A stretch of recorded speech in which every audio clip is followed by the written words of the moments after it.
ఓం నమఃశివాయ. సర్వమంగళప్రియుడు, పాపరహితుడు, పరమదయామయుడు అయిన ఆ పరమేశ్వరుడు అభాగ్యుల రక్షణకై శ్రీ పుణ్యలింగేశ్వర స్వామిగా లింగరూపంలో కొలువై తెలంగాణ రాష్ట్రంలోని యాదాద్రి భువనగిరి జిల్లాలోని చౌటుప్పల్లో దర్శనమిస్తున్నాడు. మతిస్థిమితం కోల్పోయి నిస్సహాయులైన అభాగ్యులను ఆదుకునేందుకు ఎందరో భక్తులు ఈ పుణ్యస్థలానికి వస్తూ శివపుత్రులకు సాయం చేస్తూ పుణ్యకార్యంలో భాగమవుతున్నారు. నా అంటూ ఎవరూ లేని అనాథులకు అండగా నిలిచేందుకు హైదరాబాద్ ఉప్పాలగూడ నుండి వచ్చిన ఎం సత్యనారాయణ, శశికళా దంపతులు, వారి కుటుంబ సభ్యులు నిర్భాగ్యులకు అండగా నిలిచారు. ముందుగా ఈ శివబంధువులు శివయ్య సన్నిధిని చేరుకొని శ్రీ పుణ్యలింగేశ్వర స్వామి చెంత గోత్రనామాలతో అర్చనలు నిర్వహించుకున్నారు.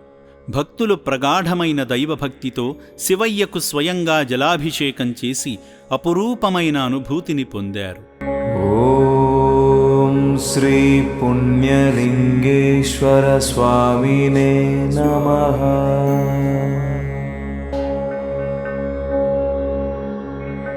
పూజా కార్యక్రమంలో భాగంగా అర్చకులు స్వామికి నీరాజనం సమర్పించి భక్తులకు హారతి ఇచ్చి శివాశీస్సులు అందించారు. ఓం శ్రీ పుణ్యలింగేశ్వర స్వామినే నమః.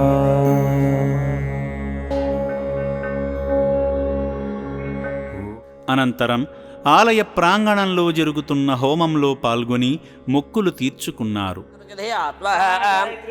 ఓం త్రయంబకమిజామహే సుగంధిం పుష్పవర్ధనోర్వారుక్షేమాం ఓం కాత్యాయనాయ విద్మహే కన్యాకుమారీ ధీమహి తన్నో దుర్గే ప్రచోదయాత్ ఏకదంతాయ విద్మహే. సేవామూర్తులు తమ వంతు సహకారంగా ఆలయ నిర్మాణానికి ఇటుకలను అందించి పుణ్యకార్యంలో భాగమయ్యారు. సేవా మార్గంలో భాగంగా సేవామూర్తి సత్యనారాయణ, శశికళా దంపతులు కీర్తిశేషులు బి నరసింహ, కీర్తిశేషులు మాణిక్యమ్మ, కీర్తిశేషులు లోకుల నారాయణ గార్ల జ్ఞాపకార్థం అభాగ్యుల వసతి భవన 4వ ఫ్లోర్ నిర్మాణానికి విలువైన సాయం అందించి మానవత్వంలోనే దైవత్వముందని చాటారు.